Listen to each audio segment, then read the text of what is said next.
B J പിക്ക് ചോർന്നൊലിച്ചു പോയ രണ്ട് പ്രധാനപ്പെട്ട, അവർക്ക് ഈറ്റില്ലമെന്ന് കണക്കാക്കിയിരുന്ന ഏറ്റവും പവിത്രമായ പുണ്യ പുരാതന ഭൂമിയായ അയോധ്യയിലും അതുപോലെ തന്നെ ബദ്രീനാഥിലും അവരുടെ പരാജയം സമ്പൂർണമായി കഴിഞ്ഞിരിക്കുന്നു എന്നത് അവർക്കേറ്റ ഏറ്റവും വലിയ തിരിച്ചടിയാണ്.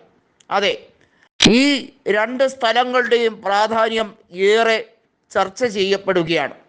അയോധ്യ അടങ്ങുന്ന ഫൈസാബാദ് ലോക്സഭാ റിസൾട്ട് വന്നപ്പോൾ തന്നെ ബി ജെ പി കേന്ദ്രങ്ങളിലുണ്ടായ അമ്പരപ്പ്, ചരിത്രത്തിലെ ഏറ്റവും വലിയ തോൽവി അവർക്ക് ഏറ്റുവാങ്ങേണ്ടി വന്നത് ഇങ്ങനെയൊക്കെയാണല്ലോ എന്നോർത്ത് തന്നെയാണ്. ബാക്കി എവിടെയൊക്കെ തോറ്റാലും അയോധ്യ എന്ന സ്ഥലത്ത് ഇന്ത്യൻ രാഷ്ട്രീയത്തിൽ ബി ജെ പി മൂന്നാമതും അധികാരത്തിലേറാൻ കൃത്യമായി വർഗീയ ധ്രുവീകരണം ഉപയോഗിച്ച അയോധ്യയിൽ തന്നെ അവർ പരാജയപ്പെടുമെന്ന് സർവേ ഫലങ്ങളിൽ അവർക്കറിയാമായിരുന്നു.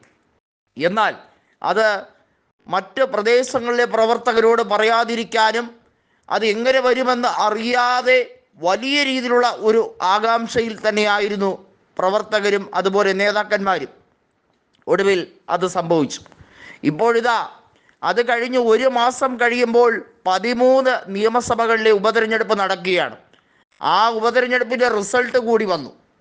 ആ റിസൾട്ടിൽ 7 സംസ്ഥാനങ്ങളിലായി 13 നിയമസഭാ ഉപതെരഞ്ഞെടുപ്പുകൾ നടന്നതിൽ എടുത്തു പറയേണ്ട ഒരു റിസൾട്ട് തന്നെയാണ് ബദ്രീനാഥിലെ റിസൾട്ട്.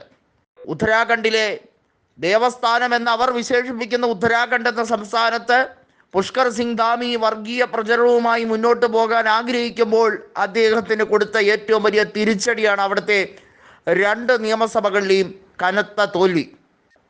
ബി ജെ പിയുടെ 2 സീറ്റുകളും നഷ്ടമായിരിക്കുന്നു എന്നുള്ളത് അവരെ സംബന്ധിച്ചിടത്തോളം ഉത്തരാഖണ്ഡ് ആയതുകൊണ്ട് തന്നെ ആശങ്കയ്ക്ക് വഴിയൊരുക്കുകയാണ്. ബദ്രീനാഥിലും അയോധ്യയിലും പൊട്ടിപ്പൊളിഞ്ഞ ബി ജെ പിക്ക് ഇനി വർഗീയതയും പറഞ്ഞുകൊണ്ട് വോട്ട് നേടാൻ കഴിയില്ല. വർഗീയത വികസനത്തിൽ ചാലിച്ച രീതിയിലാണ് അവരുടെ പ്രവർത്തനവും പ്രചരണവും എല്ലാം തന്നെ. വികസനം വലിയ രീതിയിലുള്ള ഒരു പുറംചട്ടയാക്കി അവർ യഥാർത്ഥത്തിൽ പ്രചരിപ്പിക്കുന്നത് വർഗീയ ധ്രുവീകരണം തന്നെയാണ്. ആ വർഗീയതയ്ക്ക് കിട്ടിയ 8ൻ്റെ പണി കൂടിയാണ് ഈ പുണ്യ പുരാതന സ്ഥലങ്ങളിലേറ്റ ഏറ്റവും വലിയ തിരിച്ചടിയെന്ന് കോൺഗ്രസിൻ്റെ ദേശീയ നേതൃത്വം വിശേഷിപ്പിക്കുകയാണ്. ഇന്ത്യ മുന്നണിക്ക് ലോക്സഭാ തെരഞ്ഞെടുപ്പിൽ മാത്രമല്ല ഇപ്പോൾ ഉപതെരഞ്ഞെടുപ്പുകളിലും കിട്ടുന്ന ഈ ക്ലിയർ കട്ട് മാൻഡേറ്റ് ഒരു കാര്യത്തിൽ വ്യക്തത വരുത്തുന്നു. ലോക്സഭാ തെരഞ്ഞെടുപ്പ് പോലെ നിയമസഭാ തെരഞ്ഞെടുപ്പിലും ജനങ്ങൾ ബി ജെ പിയെ നല്ലപോലെ കണക്കിന് ശിക്ഷിച്ചു കൊണ്ടിരിക്കുന്നു.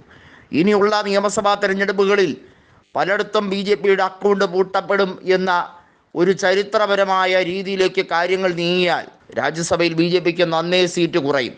അങ്ങനെ കുറയുമ്പോൾ ബില്ലുകൾ പലതിലും രാജ്യസഭയിൽ ഇന്ത്യ മുന്നണി വിജയിക്കുന്ന ഒരു കാഴ്ചയായിരിക്കും കാണുന്നത്. ഇനി അങ്ങോട്ട് സംഭവിക്കാൻ പോകുന്ന നീക്കങ്ങൾ എന്നത് ചരിത്രപരമായിരിക്കും എന്ന് കോൺഗ്രസ് അതുകൊണ്ടാണ് വിശേഷിപ്പിക്കുന്നത്. ഇന്ത്യ മുന്നണിയുടെ ശക്തമായ ഗംഭീരമായ ഒരു തിരിച്ചുവരവും രാഹുൽ ഗാന്ധിയുടെ പ്രതിപക്ഷ നേതൃസ്ഥാനത്തിന് കിട്ടിയ അംഗീകാരവുമായി ഈ തെരഞ്ഞെടുപ്പ് വിധിയെ കണക്കാക്കാൻ നമുക്ക് കഴിയും.